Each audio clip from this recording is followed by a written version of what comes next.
The climate crisis affects everyone and is posing an enormous challenge on countries around the world. We have to act together as a society to address these challenges. This will require continued action for decades to come, both to reduce emissions and adapt to the effects of climate change. A crucial element to move forward and decarbonize society is finance.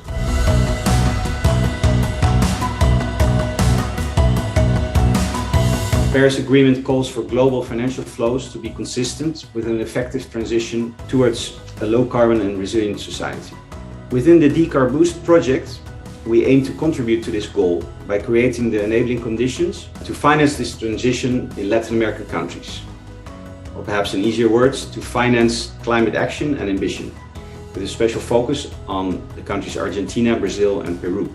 The project does this by improving the political framework for investment in climate action, for instance by developing or enhancing financial instruments and mechanisms, by building up investment portfolios, and by developing sector investment plans. Crucial in this respect are peer learning and knowledge exchange between key stakeholders, engagement between public decision makers, investors, private sector and civil society are critical to overcome the barriers to investment and come up with effective solutions. So the core engagement strategy of the project is therefore the continuous organization of multi-stakeholder dialogues, the establishment of a community of practice in climate and investment, which provides a regional space for Latin America, a collaborative network, if you like, where we will learn from each other, inspire each other, and develop new ideas and concrete solutions to move the transition forward. So in order to fulfill the objective of the project, we have developed 3 different sets of outcomes. The first one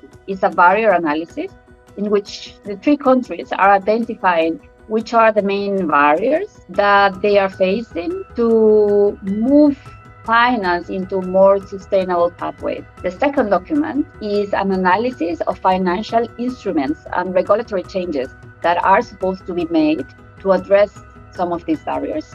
Finally, the third document incorporates information from the previous 2 outcomes and turns them into a sectoral investment plan that, besides the previous analysis, includes investment opportunities for the private sector as well as for the public sector. Besides these 3 technical documents, we are preparing other knowledge documents. Among them, we can find the international input dossier for negotiators, where each country is providing input to international negotiations on climate change. In addition, we are also preparing the annual investment report, which includes the status of each country in some particular economic sectors for them to invest in the countries.